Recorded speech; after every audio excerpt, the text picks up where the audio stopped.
తెలంగాణలో పోటీ చేసి జనసేన ఆంధ్రప్రదేశ్లో కష్టాలు కొని తెచ్చుకుందా? తెలంగాణలో పోటీ తూతూ మంత్రంగా మారిందన్న ఫీలింగ్ వచ్చేసిందా? దాంతో ఏపీ జనసేన కేడర్లో కొత్త భయాలు పుట్టుకున్నాయా? జనసేనకు సొంత బలం లేదన్న ప్రచారాన్ని ఆ పార్టీ తిప్పికొట్టే అవకాశాలున్నాయా? ఈ పరిస్థితి తెలుగుదేశానికి అడ్వాంటేజ్గా మారుతుందా? తెలుగుదేశం చేయలేని పని తాను చేస్తున్నానని భుజాలు చరుచుకున్న జనసేనకు ఇప్పుడు కొత్త సమస్యలు పుట్టుకొచ్చాయి. అనుకున్నదొక్కటి అయినదొక్కటి అన్నట్లుగా తయారైన పరిస్థితి నుంచి బయటపడేందుకు తంటాలు పడడం జనసేనపై పడింది. బలము బలహీనత తెలుసుకోకుండా ఆ పార్టీ తెలంగాణ బరిలోకి దిగిందన్న ఆరోపణలు వినిపించడానికి కారణాలేంటి? 32 సీట్లలో బలముందని బాకా ఊతుకుని చివరకు 8 స్థానాల్లో పోటీకి పరిమితమైన జనసేన అక్కడ కూడా అభ్యర్థులు లేక వెలవెలబోయిన మాట వాస్తవం.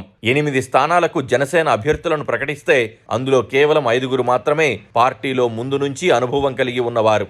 8లో 3 స్థానాలకు కనీసం తమ సొంత అభ్యర్థులకు గతిలేక ఫిరాయించి వచ్చిన వారికి టికెట్లు ఇవ్వడమే తప్ప వేరే దోవలేని పరిస్థితిలో ఆ పార్టీ ఉంది.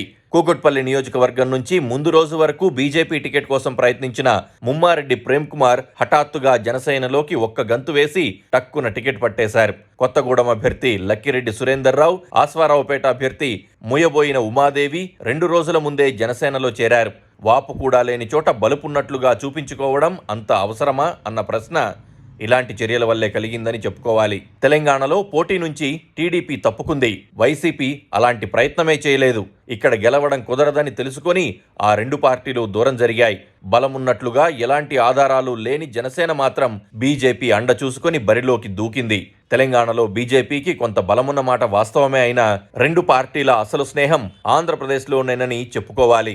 అక్కడి బలాన్ని ఇక్కడ సెటిలర్ల మద్దతును క్యాష్ చేసుకునేందుకు జనసేనను బీజేపీ రంగంలోకి దించిందని చెప్పుకోవాలి. ఆ ట్రాప్లో జనసేన పడిపోయిన కారణంగా ఏపీలో రేపటి పరిస్థితులేంటి అన్న ప్రశ్నలు ఉత్పన్నమవుతున్నాయి.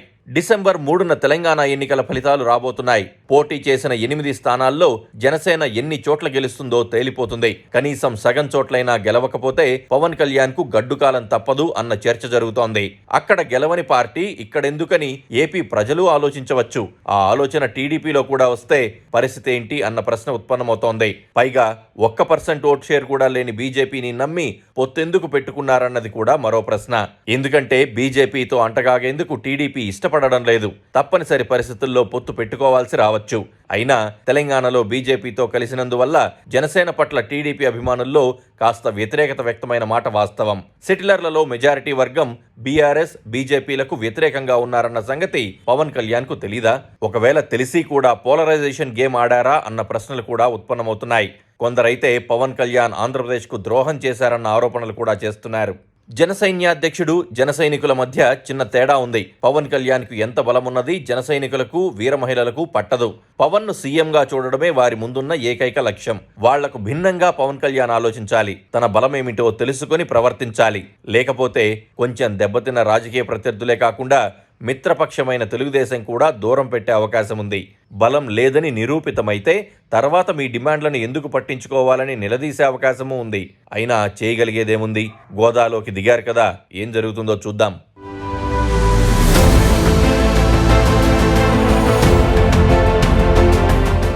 Please do subscribe to Please do subscribe to Please do subscribe to Please do subscribe to Please do subscribe to Please do subscribe to KTV Telugu.